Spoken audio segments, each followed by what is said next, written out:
In this presentation, as the title suggests, I won't be discussing an ancient artifact that we can see in a museum today, but instead present the idea of an imagined peace rug in order to enable a discussion of peace building and visualization in an area where we lack archaeological evidence. So before we can discuss a rug that represents peace, I think it might be useful to see a genre of rugs that explicitly represent war, as they largely inspired this topic. War rugs are a specific category of hand-knotted carpets woven almost exclusively by Afghan women, either in Afghanistan or as refugees in neighbouring countries, and containing motifs of the weapons of modern warfare. Their current forms are traced to the Soviet invasion of Afghanistan in 1979, when rug weavers began to incorporate images of the contemporary conflict into their traditional designs. These rugs are of great value in discussions of visualizing war, as they present images of war as experienced by women who, often living in rural areas of a highly repressive patriarchal society, are sometimes completely denied access to education. So these rugs provide a physical record of the civilian experience of war, which otherwise could have possibly been lost. The language of pictorial representation is also amazingly accessible, and so this visualization of war is comprehensible to us without sharing a common language, which is one of the reasons why they've probably been so popular internationally. Pictured here is a rug from around the mid-1990s, showing unexploded ordnance. The image shows a common sight after 20 years of war of unexploded mines, missiles, and grenades. The text around the image in both Farsi and Pashto reads, "Do not touch or play with, these are very dangerous." So this rug serves as an excellent example of the long-lasting effects of war for community, civilians, and especially children. Now, it also has to be established that rugs were actually present in the ancient world. Unfortunately, organic fibers, like the wool used in most nomadic rugs, decompose relatively quickly compared to ceramic or metal. Artifacts in these materials, such as pots or spearheads, though they may be damaged by time, retain much of their original character, so they can usually be accurately reconstructed, unlike fibers which disintegrate completely. This loss means that in discussions of ancient textiles, we often lack the material artifacts to discuss. This would be the case here. We'd be reliant on fairly ambiguous textual references to woolen textiles, which are sometimes interpreted as rugs. But by an absolute chance, we do in fact have an ancient rug as an example. So pictured here, Pazuric rug, as it's known, which was found frozen in a tomb in the eastern steppe of Russia and is dated to around the 4th, 3rd century BC. Surrounding this rug are images of life in steppe nomadic culture, such as anatomically accurate deer, as well as men on horseback. The construction, motifs, and patterns of this rug are all similar to the nomadic rugs still being made today, showing that although there is a large gap in our artifacts, the next oldest rug is believed to be from the 16th century, we can say that the images of rugs have evolved, but their production remains more or less the same as it was 2,000 years ago. What about war rugs, you may say? Well, while we trace the current forms to 1979, we know that Helen of Troy is described as weaving the narrative of the Iliad onto a great purple cloth, and we know that of Philomela's use of textile to recount Tereus' crime when she's literally voiceless.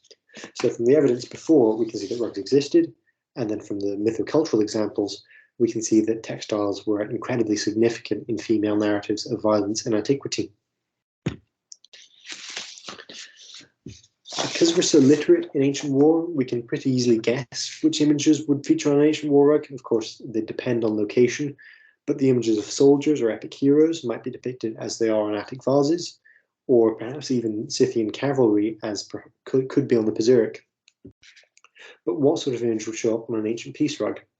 Again, the Pazuric offers an answer, which I alluded to earlier. The anatomical image of the deer, representing the organs in their proper positions, reveals that the original weavers of the Pazuric, whether it was a copy pattern or an import, had some familiarity with the insides of the deer. Now, deer would have likely been a substantial part of the nomadic diet, and understanding their anatomy is crucial because deer, unless dressed, spoils very quickly. So we can see that this rug was actually a space to present the practicalities of that society's food. Today in Britain, we probably wouldn't identify food as particularly symbolic of peace, likely because since the Second World War, our access to food has largely been untouched by conflict. But in Afghanistan and in the ancient world, war consistently interrupts the production of food. Because of this disruption and because of the way that food is distributed in war, the idea that an army marches on its stomach and therefore should be prioritized, as exemplified by the management of the Soviet food supply in World War II, shows how conflict often leads to hunger and in extreme cases, even the mass starvation of the civilian population. But images of abundance are consistent in images of peace throughout antiquity. Augustus Arapakis, despite being a fairly problematic political image of peace, portrays some goddess, possibly Talos, surrounded by animals and food. Kurt Rafflup, in Conceptualizing and Theorizing Peace in Ancient Greece, identifies in antiquity a theme of conceptualizing peace as prosperity, and gives a number of examples where peace is characterized by prosperity and abundance. So, if we can say that peace was often visualized as abundance and prosperity in antiquity, and we know that war is incredibly damaging to food supplies, with shortages affecting primarily civilian populations, then a civilian grassroots representation of peace from antiquity would likely present an image of peace which emphasizes the abundance of food and general prosperity, and these would resolve into images of livestock or the production of food.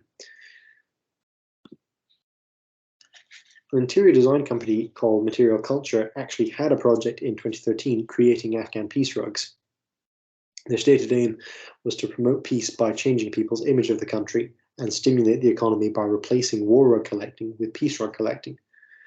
The project crucially employed the same village weavers who would have otherwise created war rugs, and by encouraging them to visualize what peace looks like for them, this project supported the creation of grassroots images of peace, instead of perpetuating the image of a war-torn Afghanistan almost incapable of peace.